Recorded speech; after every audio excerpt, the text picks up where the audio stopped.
I recently got a bike again for the first time in over a decade. I've been getting really bored of the walk to the tube station, so I thought I'd get a cheap pair of wheels off Facebook Marketplace. Matt Gray and Rua gave me some stickers so that no bike thief will want it. Yeah, good luck reselling this now. I'm not very good at cycling. I get overtaken by parents with those trailers on the back for their toddlers, but I really enjoy it. I love how freeing it is. You get the wind on your face, you can speed along on roads or on country paths. There's no license plate, no taxes, no speed cameras, no one tracking you. Biking home from the pub late at night when the streets are deserted is a very specific pleasure in this world that makes my heart feel like it's lifting out of my chest. It also makes me think about feminism. Bikes and feminism are not too far apart in age. The first bike was invented in 1817 and it was called a dandy horse. It was like those balance bikes you get for toddlers. It didn't have pedals yet, so you pushed it along with your feet. We've also not got rubber tyres yet, so these are iron wheels. And British feminists often trace their history back to one specific book called The Vindication of the Rights of Woman by Mary Wollstonecraft from 1797, so only 20 years apart. The other thing that bikes and feminism have in common is that after they were invented, society immediately threw them in the bin. Equality for women? That sounds as stupid as pushing a bike through mud that's been churned up by horses and carts. The dandy horse has a couple of years as a fad among rich people, and then we completely forget about both bikes and feminism, and we don't go fishing them out until decades later. By the 1860s, we're ready to fish out the bike. By now, someone's attached pedals, but they're not on a chain like today. Instead, they're just stuck in the middle of the wheel. So if that wheel is moving, the pedals are moving too. It's also awkward to push the pedals because they're not below you, and we've still not got rubber tyres, so going over uneven ground, which basically all ground was in the 1860s, was still horrible.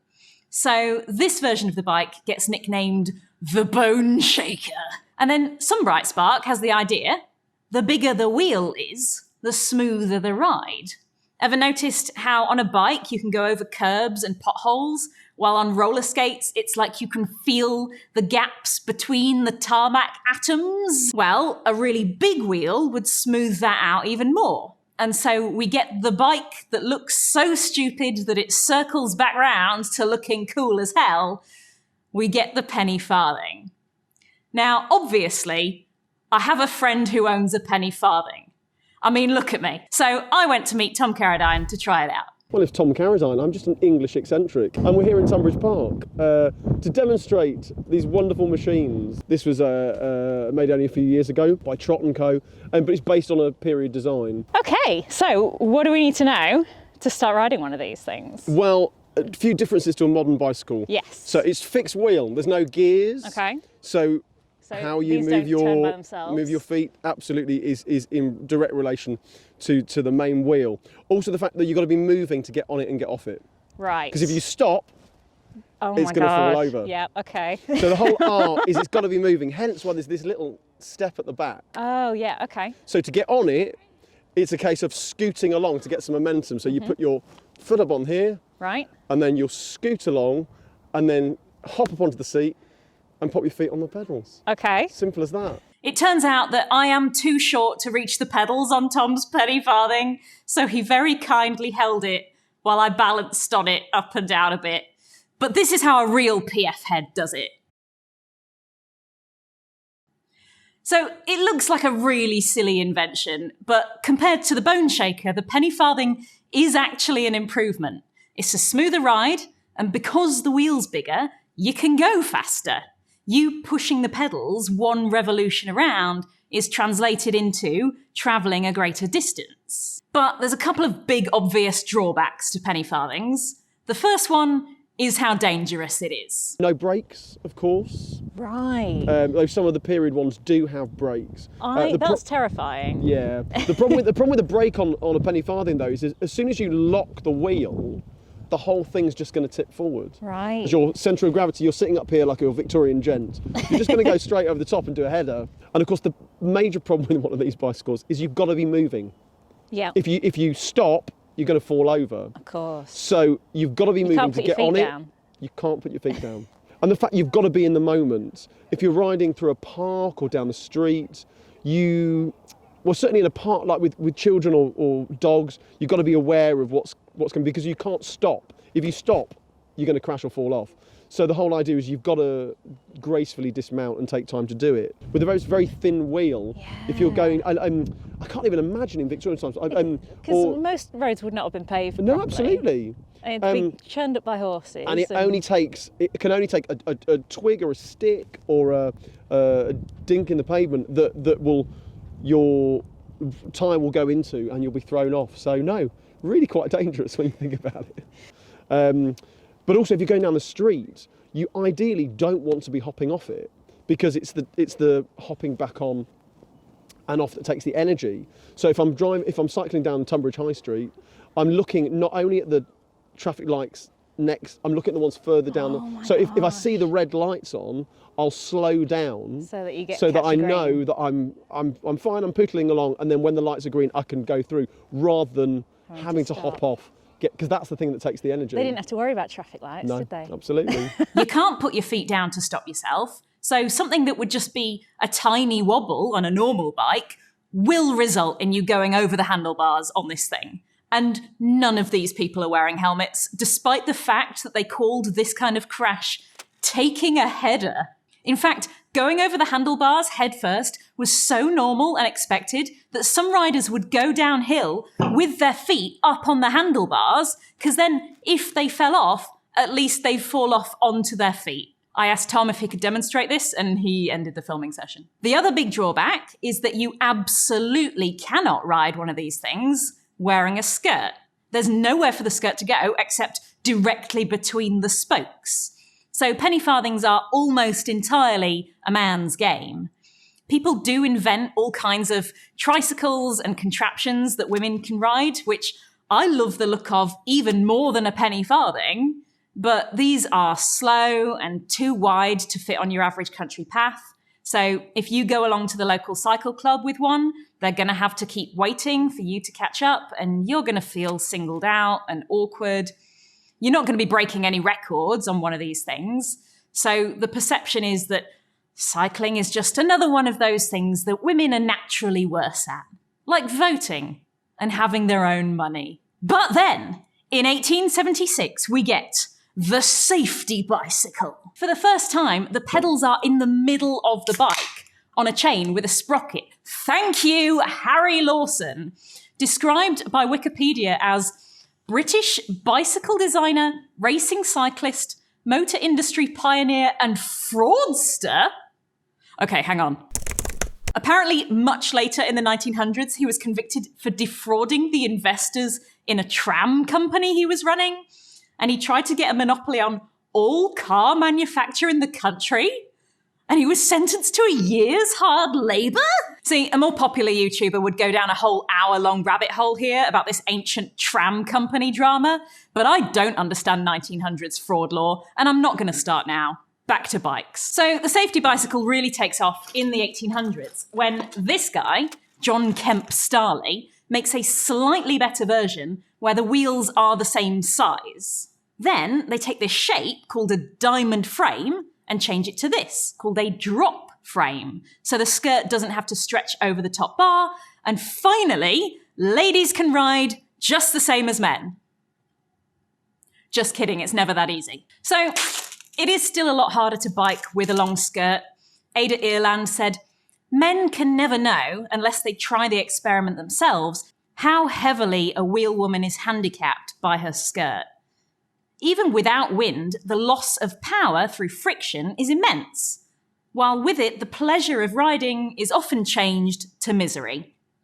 The extra exertion required to propel the machine, when your skirt is acting as a sail to blow you back, is bad enough, even without the consciousness of looking untidy and ungraceful." And these early bikes were still really dangerous, even for blokes. The highway code hadn't been invented yet, so people were just on whatever side of the road they felt like. And there might be like rocks and stuff in the road. I get annoyed sometimes about like jokes online about how bad British food is. I'm like, no, it's not that bad actually. We eat normal food, we're fine. And then like every day I eat a Tesco meal deal.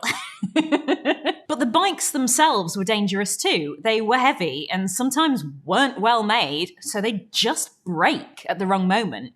You could be killed without colliding with any other vehicle or pedestrian. In April 1884, a man was killed riding a tricycle, seemingly because of a fault with the machine itself. And if men can die so easily from a bike crash, imagine taking a spill while wearing a long skirt. Multiple women are killed when their skirts get caught in pedals or spokes, or the skirts gets blown up over their faces. In 1899, Agnes Ethel Hardington is riding through Chelsea when the wind catches her skirt and blows her in front of a milk van, which runs her over and kills her. And this gives the impression that women aren't just bad at cycling because they're naturally weaker or whatever, but also because they're stupid for trying to cycle in silly clothes. If you're wearing a big skirt, then you might be able to cycle, but you're not going to be able to go very fast. So you're not going to be breaking any records. And the thing is, if you're a company that makes bikes, you want your bike to be the one that breaks the new record. So they spend much more time and effort making men's bikes lighter and faster so they can get the publicity boost that comes from winning a race. The effect is that men's bikes get lighter and stronger than women's bikes, even though women are supposedly the weaker sex. Men's bikes might be about 24 pounds, whereas women's are 30 pounds, 35 pounds, or more. Men's bikes also come in different sizes, whereas women's only come in one. So if you're tall, sorry, you've got a hunch over. Some men criticize women for not sitting right at the pedals, which is particularly harsh if your bike isn't even the right size for you. So it's no wonder that even lady cyclists often don't like women's bikes. Ida Trafford-Bell said that the men's diamond frame was the only correct and proper machine for long rides. Even so, women are determined to get into cycling.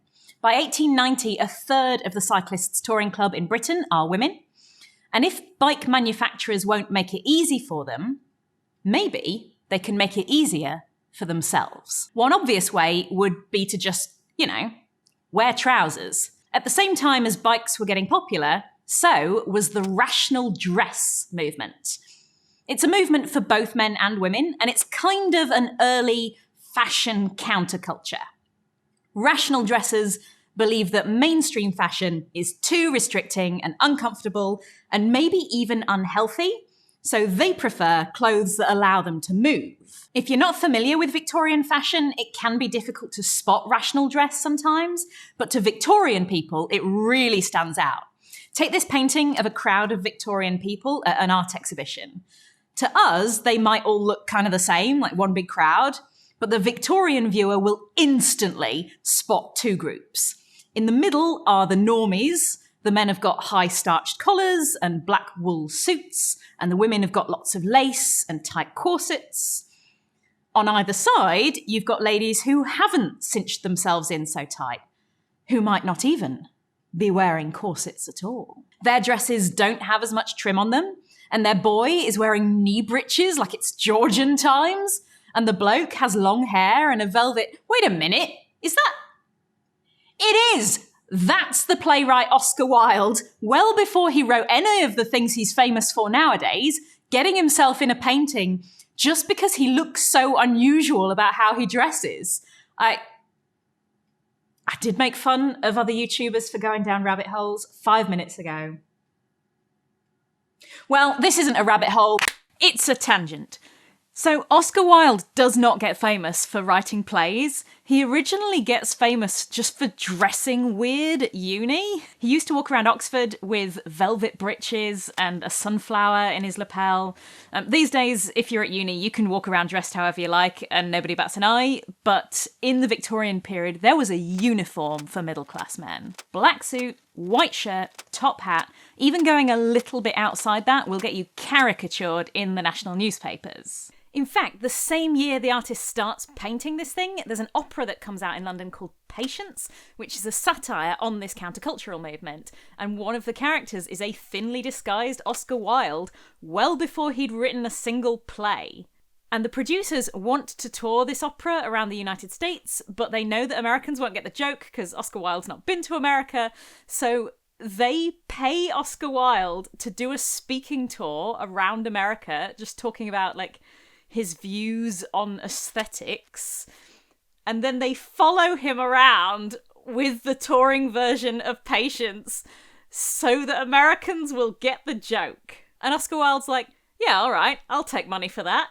He was a lolcow. He was a professional lolcow. And Richard D'Oyley Carte milks that lolcow all the way to the bank. Anyway, by the 1880s, when women are starting to ride bikes, rational dress is getting even more different from mainstream fashion. Rational dressers are getting rid of crinolines and bustles and tight corsets. And some of them start thinking, well, if I'm riding a bike, then the rational thing to do is to wear trousers or bloomers. Or if that's too daring for you, then you can wear something called a divided skirt, which is like a pair of trousers so baggy that it looks like a skirt. It'll still get caught in the spokes, but at least it will fit over the diamond frame and won't blow up over your face. For the women who do this, it's really exciting. You're lighter on the bike, you don't need to worry about getting stuck, and you can go faster than ever before. A lady called Sarah Grand says, it takes 10 years off your age. There is nothing to catch the wind and impede your progress. I found a most astonishing difference when riding en culotte in Paris. Indeed, I never could have believed the difference it made to the ease and pleasure of riding. I like the fact that she's a bit embarrassed by saying the word trousers, so she has to say it in French, en culotte. But it just shows how, stigmatized wearing trousers was for women, right? She can't even say the word. Ladies' cycling competitions are being dominated by women wearing rational dress. But if you want to dress sensibly for the bike, then you put yourself in danger from passers-by. The Rational Dress League writes that the wearing or not wearing of rational dress depends not on what women wish to wear, but on what the cab drivers, the omnibus conductors, the corner loafers, and the street boys will permit them to do. Corner loafers. We don't have corner loafers anymore. We used to be a country. People will literally come out in crowds if they hear a female cyclist is wearing bloomers at the park. In 1894, when the Lady Cyclists Association puts on an exhibition of rational dress, the male visitors howled good-natured but emphatic disapproval. Catherine Jane Buckman is cycling through Hammersmith with 4 friends, all in rational dress, and she's heckled by people as she passes, even by other lady cyclists. She says, "It's awful. One wants nerves of iron. The shouts and yells of children deafen one. The women shriek with laughter or groan and hiss, and all sorts of remarks are shouted at one, some not fit for publication. You might get stuff thrown at you. There's even the threat that you'll actually get arrested for wearing trousers." The prefect of police claims that he's charged several lady cyclists for masquerading in male attire, which was a real crime back then. I haven't been able to find any instances where the newspaper article specifically confirms they were cyclists, but in 1894, Harriet Robinson from Westminster is fined for it, and in 1895, Kate Collins from Canning Town is fined for it. One newspaper even says that, yeah, it's obviously bad to heckle people in the street and shove them about, but if a woman is wearing trousers, then she kinda deserves it. Nothing can excuse violence and criminality, but a woman who masquerades in man's attire is not blameless. So once again, women have to be ingenious, and they turn to inventing their way out of the problem.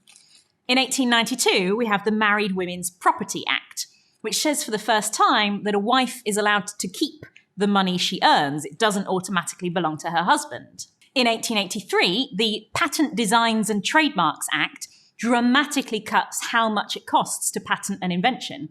and how many forms you have to submit.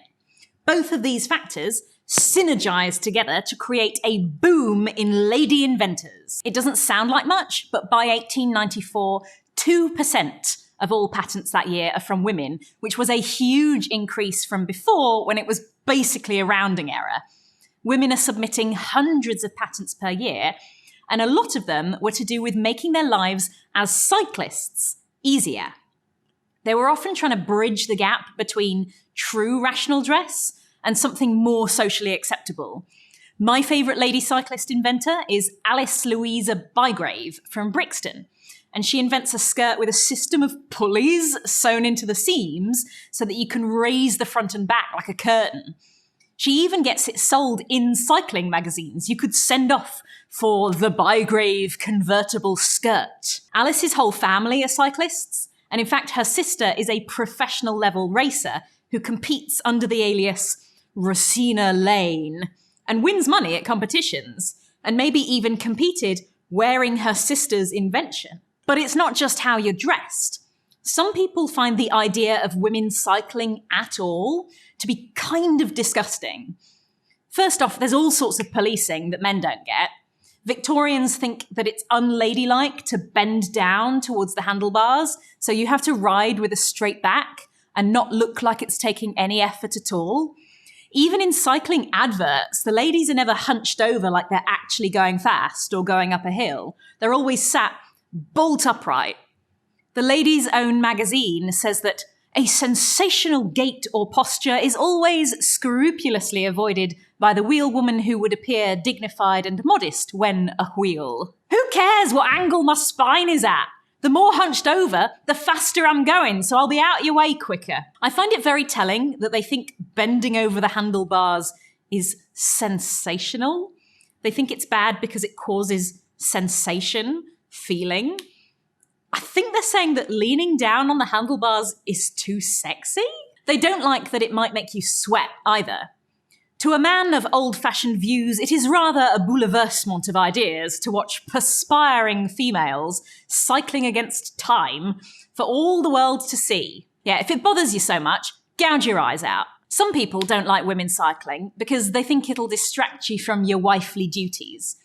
One newspaper runs a presumably fake story about a gentleman who bought bicycles for his wife and daughters, only to find that returning home late one night, he was annoyed to find the house deserted, Mary Jane out, and no supper prepared. Watch out, or your wife might forget to cook dinner for you one day. Better chain her to the oven, lest you ever have to reheat leftovers even once. Some doctors think that women literally can't cycle, with one column warning that every woman who rides a wheel should understand that she can do so in moderation only.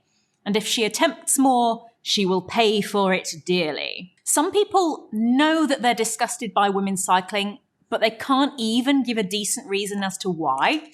So they just say, well, it's not natural. As if men on bikes is natural. It no doubt might be pleasant to go out velocipeding with your fair friends, each mounted on her own bicycle. But custom and nature revolt against it. And there can be no doubt that it is in the eternal fitness of things that it should be so. You can't write no doubt twice in the same sentence. Joseph, custom and nature revolt against your fucking syntax. I'm so mad at this guy. He's long dead. In 1893, Tessie Reynolds cycles from Brighton to London and back in 8.5 hours, which was a new record and is amazing considering that even today, Google Maps says it should take about 11 hours with modern roads. An incredible feat of athleticism. Great job, Tessie. The Pall Mall Gazette says what her father could be thinking to permit such a degrading exhibition on the part of his daughter, it is impossible to say. Ladies are supposed to be chaperoned when they go into mixed company, but your mum probably isn't going to bike club with you. She probably doesn't have a bike. So maybe there's all sorts of indecent things going on at bike clubs. I mean, I don't have any examples, but I can imagine all sorts of naughty and licentious behaviour. Look at them on those narrow saddles with their knees going up and down like hussies. On the other hand, cyclists also somehow get a reputation for being frumpy old biddies who hate fun. You know, humorless feminists. Like, on one hand, cycling is going to turn our demure girls into brazen sexed-up hussies, and at the same time, cycling makes you an uggo that no man will want. The feminist movement is pretty unformed and scattered in the 1890s, but you'd better believe that misogynists can tell that cycling is a threat to the patriarchy. Cycling comes to represent women making gains in other areas. So, for example, back then, you couldn't get a university degree if you were a woman. I mean, they'd let you pay to study and they'd let you do all the work, but they wouldn't actually give you the degree. And Cambridge has a vote coming up on whether they should change that and award women the degrees that they've earned. And a huge mob of students come out to protest against it. They hang a banner from the gateway to King's College saying, "Here's no place for you maids." And they make an effigy of the kind of woman they hate the most. And who is she? She's a cyclist.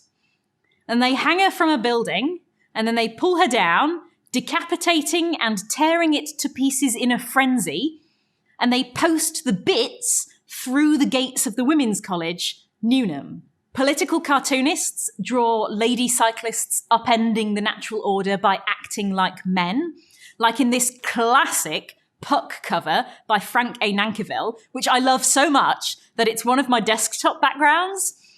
Two women who aren't even actually wearing trousers, but are just dressed a bit mannishly, are at the club, as if they're gentlemen, and one is telling the other, "I had a row with my husband after the play last night." "What about?"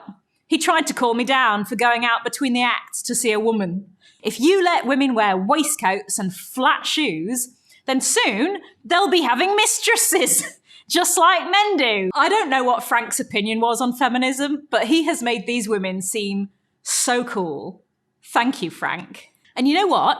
Those guys were right to be worried about cycling, because once you're on a bike, you can go further from home than ever before. You don't need to worry about getting followed or harassed by some weirdo, because you'll fly right past him. This might be the first sport you ever partake in, so you're getting physically fitter and stronger. You might learn more about your local area or about the nature you see around you on your rides. You might decide you would enjoy cycling even more if you took your corset off or shortened your skirt or wore trousers. You might patent a new cycling invention and sell it, putting money in your own pocket that you've never had before. You don't need to ask your husband every time you want to go to a cafe or buy a new hair ribbon. You can just do it with your own money. You might meet up with other lady cyclists at your local club and talk about how liberated you feel on a bike and how else you might become liberated. You might buy a cycling magazine and hear from early suffragists like Millicent Fawcett, who encourages you to share your gains with your less fortunate sisters by donating a bike to a working class women's club. And maybe you'll also read about how you can sign her latest petition to get women the vote. And 10 years after that, we've got the suffragettes. Cycling is a pipeline to feminism. Cycling is women's liberation. So you might have noticed I like to dress up for videos. Over the past year, I've been getting better at making nice looking shots with backgrounds and costumes and that. This shot you're looking at right now is a reference to an obscure 19th century American magazine cartoon. In the past year, I've referenced Artemisia Gentileschi paintings and current news events. And in fact, I made a whole second video about my favourite shots of 2025 and how I got them, and also reveal which one of my 2025 videos was technically a crime. And you can watch it now on Nebula.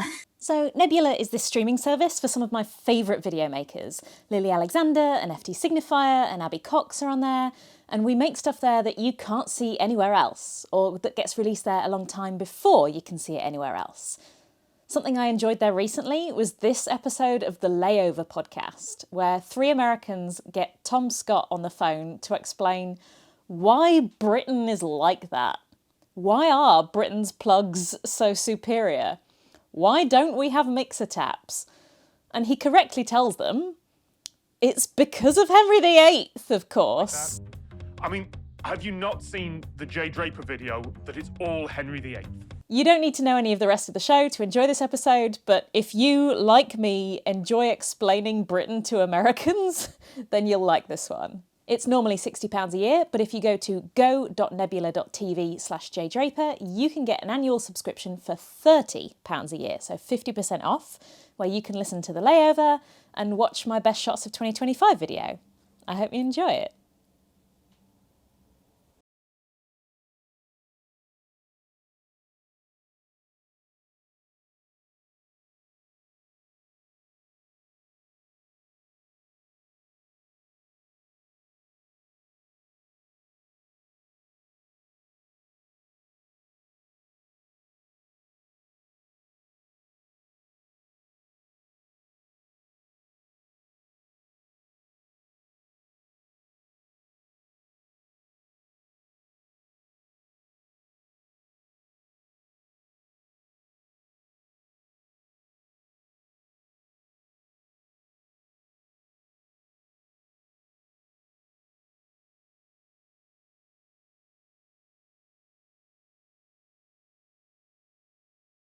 There is an entire Scotch or Irish children's band of bagpipes marching past the window as we speak.